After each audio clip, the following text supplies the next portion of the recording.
Praise Lord. നല്ലൊരു പ്രഭാതം ദൈവനാമത്തിന് നമുക്ക് സ്തോത്രം ചെയ്യാം.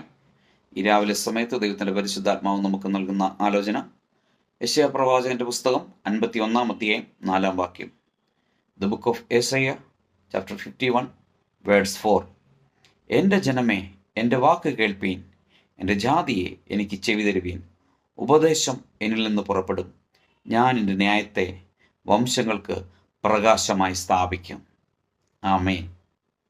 ഒരു മനുഷ്യനെ കൊണ്ട് സാധിക്കാത്ത ഒരു കാര്യം ഇതാ ദൈവം പറയുക.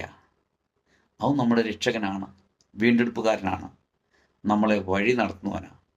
നമുക്ക് വേണ്ടി ആ കാൽവറി ക്രൂസിൽ അല്ലെങ്കിൽ കാൽവറിയുടെ കൊലക്കളത്തിൽ ജീവൻ തന്ന രക്തം ചിന്തിയ യേശു പറയുകയാണെങ്കിൽ, അല്ലെങ്കിൽ ദൈവവചനം പറയുകയാണ്, എൻ്റെ ജനമേ, എൻ്റെ വാക്ക് കേൾപ്പീൻ, എൻ്റെ ജാതിയെ എനിക്ക് ചെവി തരുവീൻ.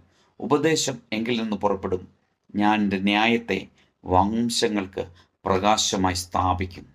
ചിലത് സ്ഥാപിക്കാൻ പോകുക, പക്ഷേ ഉപദേശം യേശുവിങ്കിൽ നിന്ന് നീ പ്രാപിക്കണം. ഈ രാവിലെ സമയത്ത് ദൈവത്തിൻ്റെ പൈതലേ, ഏത് ആവശ്യത്തിന് മേലാണ് നീ വളരെ പ്രയാസത്തോടെ, ഭാരത്തോടെ, വേദനയോടെ, കഷ്ടതയോടെ, ബലഹീനതയോടെ ആയിരിക്കുന്നു, അതിന്മേൽ ജയം തരുവാൻ എൻ്റെ യേശു വരുന്നു. ആ യേശുവിൻ്റെ കരങ്ങളിൽ ഏൽപ്പിക്കാം. ഈ വചനം വിശ്വസിച്ച് ഏറ്റെടുത്ത് നമുക്ക് പ്രാർത്ഥിക്കാം. നല്ല കർത്താവേ, നന്ദിയോടെ സ്തുതിക്കുന്നു, സ്തോത്രം ചെയ്യുന്നു. ഈ രാവിലെ സമയത്തിനെ കേൾക്കുന്ന എല്ലാ പ്രിയപ്പെട്ടവരെയും ഈ തിരുവെഴുത്ത് പ്രകാരം പിതാവിൻ്റെയും പുത്രൻ്റെയും പരിശുദ്ധാത്മാവിൻ്റെയും നാമത്തിൽ അനുഗ്രഹിച്ച് പ്രാർത്ഥിക്കുന്നു. പ്രാർത്ഥന കേട്ടതിനായി സ്തോത്രം. യേശുവിൻ്റെ നാമത്തിൽ പിതാവേ.